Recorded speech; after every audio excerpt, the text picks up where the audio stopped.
what would you do if you feel sad, angry, stressed, or lonely? For me, I'd finish an entire tub of ice cream. Why wouldn't I? I mean, ice cream tastes nice. That is an example of emotional eating, where an individual consumes a large amount of food to cope with their emotional struggles. While it's not a good solution, it's only for temporary, as it's not permanently. Because as soon as you feel sad, lonely, or stressed again, you'll just repeat the cycle. Good morning, everyone. We are KFL 1. My name is Kenneth, and these are my group mates, Chance, Vanya, and Josellyn. Today, we will be talking about emotional eating. Emotional eating is where an individual consumes a large amount of food to comfort their emotional feelings. It's not a good solution, but we can find other solutions from our website. As in the Bible, it states that true strength comes from God, and we choose to trust in God. Stated in Isaiah 14, verse 10, where we shall not fear God as God is with us, and God gives us strength. Where it explains where if we trust in God, God will give us the strength to fix any situation we are in. Now, moving on, for more information about emotional eating, I'd like to give to my partner, Chance. Emotional eating is a behavior to emotions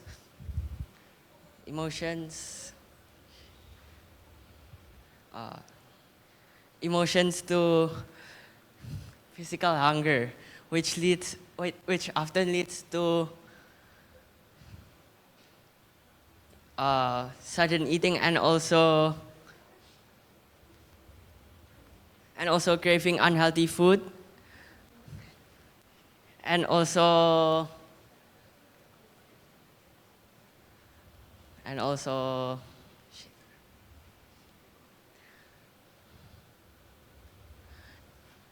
yeah. Next is the psychological causes of emotional eating is versus the impact on adults and nutrition is that it can lead to mental health and other stuffs.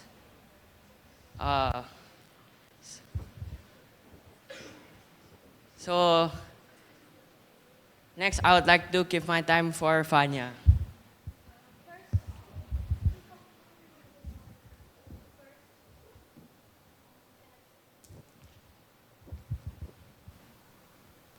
First, we need to understand why emotional eating actually happens.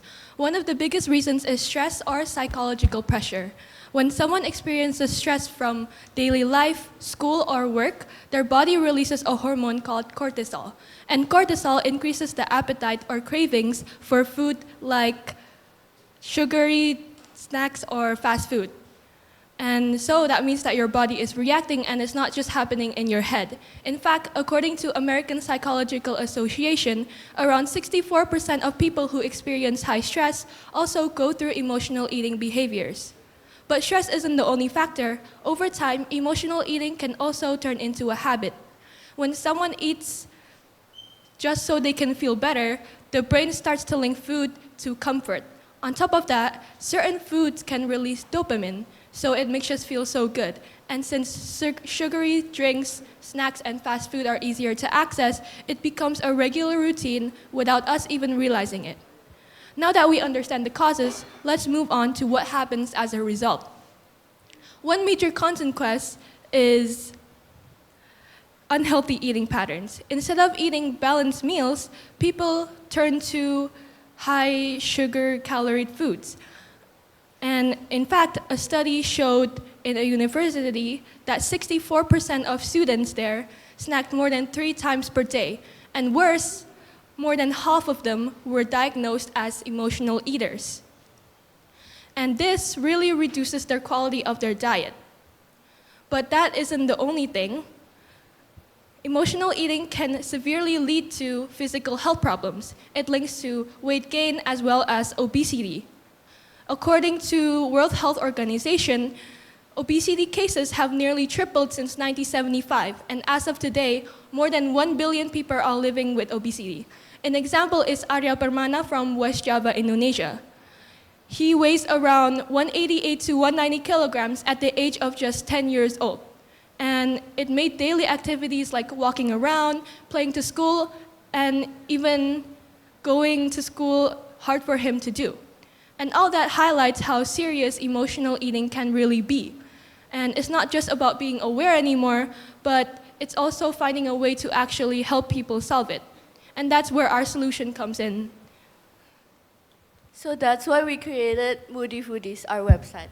Through this QR code, you can see how our website addresses emotional eating. And while that loads, let's take a step back and look at the purpose of this website. The purpose is simple. It's just to help people recognize their feelings and to give better food choices, to help them not react impulsively, but to instead react emotional eating with a more balanced and nutritious way. Let's start with the walkthrough. When you first open the website, you'll be greeted with our homepage. There will be short information and reminder on why healthy eating matters, and also a few simple steps on how to use this website. So let's get started.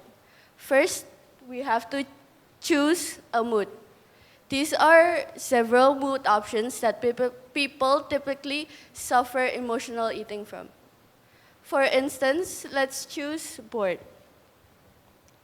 Here, you'll see why you may feel this way, and there are several meal options to choose from. For example, if a user chooses DIY sushi roll, they'll see why this is such a suitable option for your boredom. Also, the time to prepare this meal, its ingredients needed, and also several nutrition facts, such as its proteins, calories, carbs, and fats. When we go back, we can even lock in our mood into another feature, which is the mood tracker. Here, users can get a weekly overview so they can recognize what they're feeling and eating over time. We also have a learn page, and that serves as a reminder on healthy eating tips and common patterns people usually suffer from emotional eating from. We also add another helpful feature, which is the ingredients-based page, which allows users to input their own ingredients, which promotes convenience and also reduces food waste. So you may be wondering, why would this website might actually work? Well, MoodyFoodies is colorful, intentionally colorful, because it helps to attract and appeal to users. And also, it also addresses the root cause of emotional eating, which is to help them know their emotions before they get into.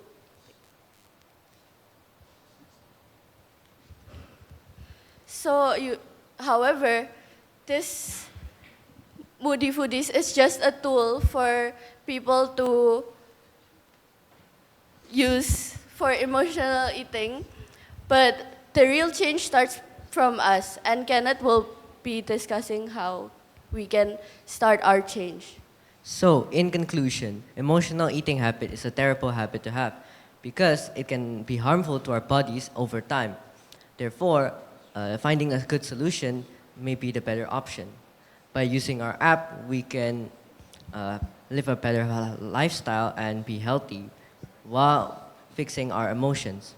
Before we end, I'd like to share a quote from Anne Wickmore, who is a famous health educator and one of the pioneers of the raw food movement.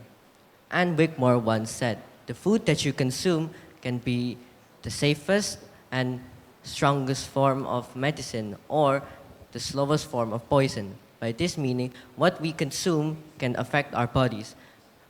We can either choose to consume healthy foods, which is the medicine mentioned, or unhealthy food, which is the slowest poison that can over time kill us. So therefore, we should Stop using food to comfort our emotions. Starting from today, face your emotions head on rather than feeding them. Thank you.